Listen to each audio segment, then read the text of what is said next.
Jericho at Kim confirm hiwalay na, ating balikan ang kanilang pagsasama.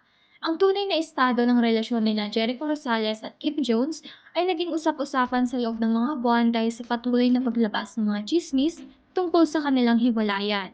At noong Lunes, Enero 29, kinumpirma ni entrepreneur Rico Ocampo, ang godfather ng dalawa, na sila ay hiwalay na. Sa isang panayam sa ABS-CBN News, ibinahagi ni Rico na ang dalawa ay hiwalay na simula pa noong 2019.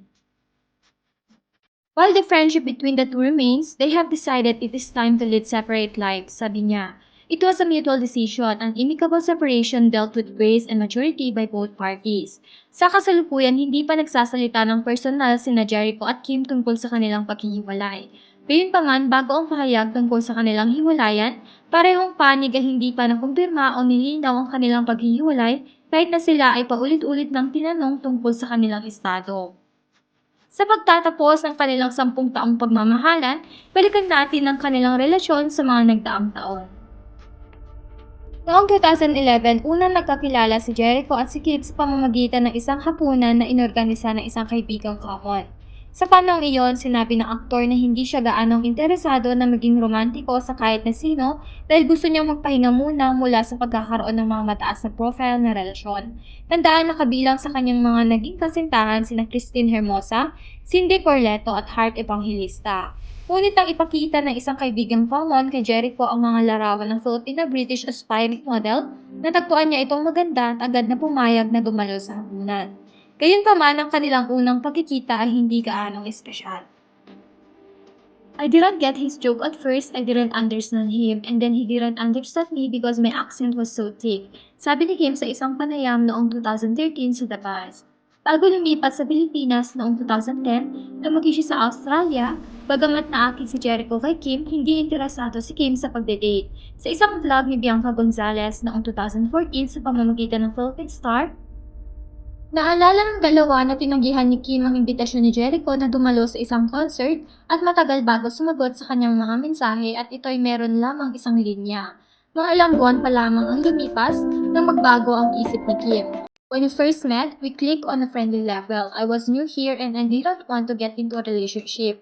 But I sort of started to miss his friendship, so I asked him if he wanted to hang out, then he invited me to go surfing and yeah. Sa paglalakbay na ito ng surfing, nagsimula silang mag-bonding ng tunay. Nagde-date ang dalawa ng 8 buwan bago nila formal na sinimulan ang kanilang relasyon noong Oktubre 2011. Noong simula ng 2012, ipinalitan ng aktor sa publiko ang kanyang relasyon kay Kim nang mag-guest siya sa Press TV. It's a really healthy relationship and yeah, we support each other, it's really nice. Bagamat nagsama lamang ng mga 2 taon, nag-propose si Jericho kay Kim noong Agosto 4, 2013 na siya rin kaarawan ng modelo. Tinanong ng aktor si Kim sa loob ng linggo ng serbisyo sa New Life Church sa Alabang. Sa isang Instagram post, ipinakita niya ang larawan ni Kim na may suot na singsing ng engagement upang ipahayag ang balita.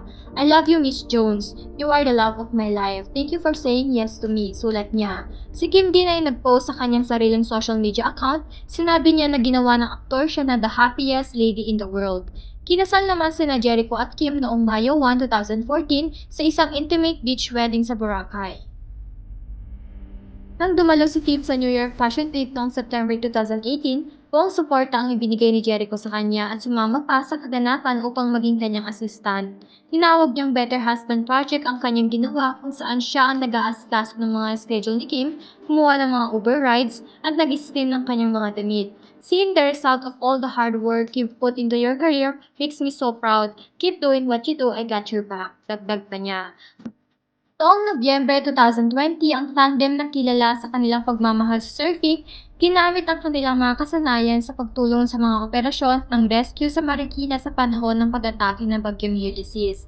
Ayon sa ulat ng ABS-CBN News, ginamit ni Jericho at Kim ang kanilang mga surfboard upang tignan at makipag-ugnayan sa mga residente sa kanilang barangay na na-stranded sa kanilang mga tahanan dahil sa kakulangan ng mga flotation device.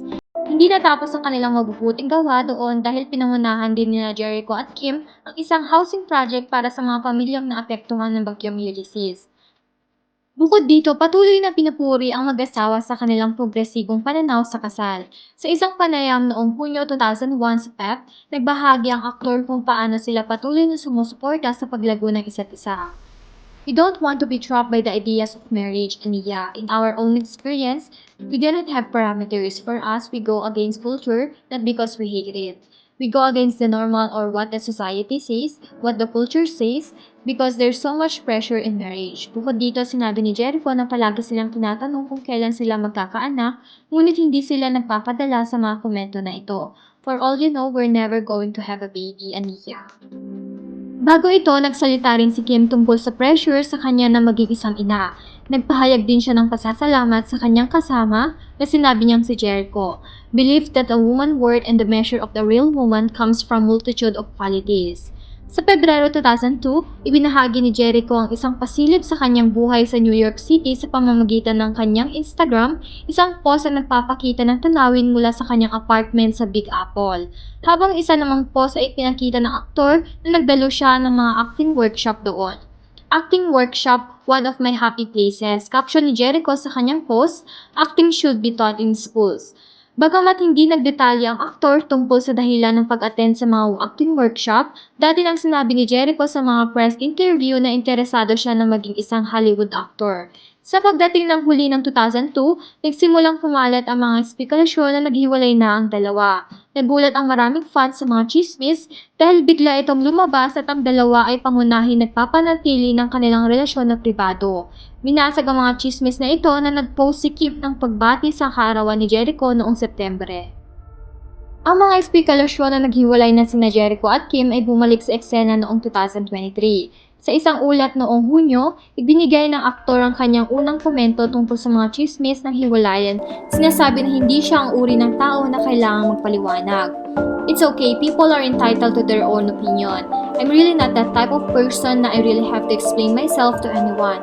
As long as I live in peace, in love, and respect, yun ang important sa akin. That's what important to me, Aniya. Sa gitna ng patuloy na espekulasyon tungkol sa kasulukuyang estado ng kanilang relasyon, tila nagpahayag ng mensahe sina Jericho at Kim sa kanilang pagdalo sa ABS-CBN Gold kasama noong Setyembre 2023. Sa pagiging matalas ng mga netizen, napansin nila na ang dalawa ay patuloy pa rin nagpapalitan ng mga komento at pati nila rin ang pagbati sa isa't isa tuwing pista o bakasyon sa pamamagitan ng Instagram.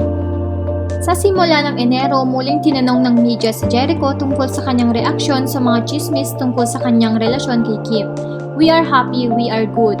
Kim and I are amazing, we are fantastic, Aniya. Mga 2 linggong pagkatapos ibinunyag ni Rico Ocampo ang godfather ni na Jericho at Kim sa kanilang kasal na ang dalawa ay naghiwalay na.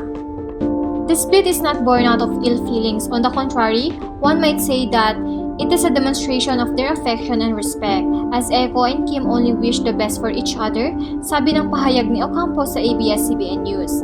They are incredibly grateful for those who have supported them throughout the years and appreciate the respect of their privacy during this time. Ano ang masasabi nyo sa hiwalayang Jericho Rosales at Kim Jones? Isa ba ito sa patunay na kahit gaano pa kaganda ang relasyon na makikita sa social media at pinagdaanan ng simula ng kanilang relasyon, ay hindi pa rin natin masasabi kung hanggang huli ay sila pa rin?